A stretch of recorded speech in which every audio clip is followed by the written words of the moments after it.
धरती से करीब 3,75,000 किलोमीटर दूर चांद के साउथ पोल रीजन में सफल लैंडिंग कर इतिहास रचने वाले चंद्रयान-3 के लैंडर और रोवर के एक बार फिर जागने की उम्मीद है।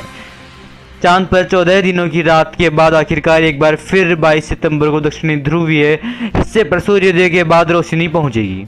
यहाँ शिव शक्ति पॉइंट जहाँ चंद्रयान-3 ने लैंडिंग की थी, वहाँ लैंडर विक्रम और प्रज्ञान रोवर स्लिप मोड में पार्क किए गए हैं।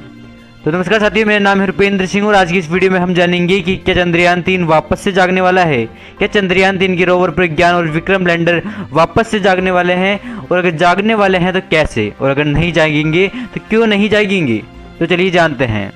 वैज्ञानिकों को उम्मीद है कि एक बार फिर सूरज की रोशनी इनके सोलर पैनल पर पड़ने के साथ ही लैंडर विक्रम और रोवर प्रज्ञान काम करना शुरू कर सकते हैं। इसरो के वैज्ञानिक चंद्रयान-3 से दोबारा संपर्क स्थापित करने की तैयारी में जुट गए हैं। एक दिन पहले बुधवार को इसरो ने एक्स यानी कि ट्विटर पर इस बारे में अपडेट दी है। इसरो ने कहा, शिव शक्ति पॉइंट पर जल्द ही सूर्योदय होने की उम्मीद है। जल्द ही विक्रम और प्रज्ञान को जरूरत के मुताबिक सूरज की रोशनी मिलेगी। इसरो 22 सितंबर यानी कि शुक्रवार को उनके साथ कम्युनिकेशन फिर से स्थापित करने का प्रयास शुरू करने से पहले लैंडर और रोवर के निश्चित तापमान से ऊपर गर्म होने का इंतजार करेगा।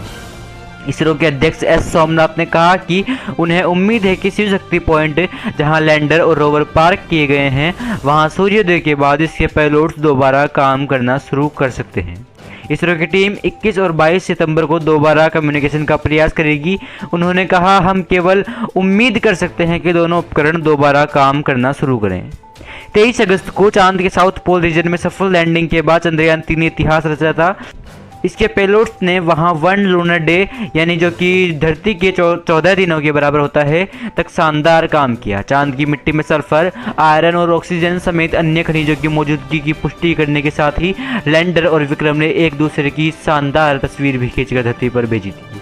इसके अलावा चांद की सतह पर भूकंपीय गतिविधियों को भी रिकॉर्ड किया था। लैंडिंग के 14 दिनों के बाद चांद पर सूर्यास्त से पहले इसरो ने कमान भेजी थी, जिसके बाद लैंडर ने एक बार फिर एक छोटी उड़ान भरी और अपनी जगह से थोड़ी दूर हटकर लैंड हुआ। वहां सूर्यास्त से पहले लैंडर और विक्रम को पार्क कर स्लिप मोड में भेज दिया गया था।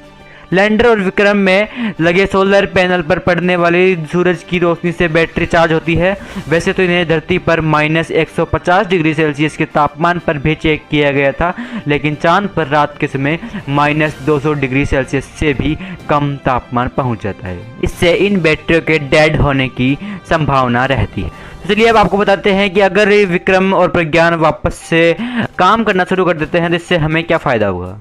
धरती के सबसे करीब मौजूद खगोलीय पिंड चांद पर खनिज और पानी की खोज कर रहे भारतीय चंद्रयान-3 के लैंडर और रोवर ने अगर दोबारा काम करना शुरू किया तो इससे भारत की स्वदेशी तकनीक का जलवा पूरी दुनिया में होगा। खासकर artificial intelligence, remote sensing, remote navigation, digital controlled driving, remote mining और हीट शील्डिंग की अभूतपूर्व तकनीक के द्वार खुलेंगे। इससे नई इंडस्ट्री जन्म लेगी जो धरती से दूर किसी भी खगोलीय पिंड पर तापमान चाहे जितना भी हो, वहां भारत की हीट शील्डिंग तकनीक से यान उतरने और उन्हें कम कीमत पर लंबे वक्त तक काम करने के लिए सक्षम बनाने में सफल होगी।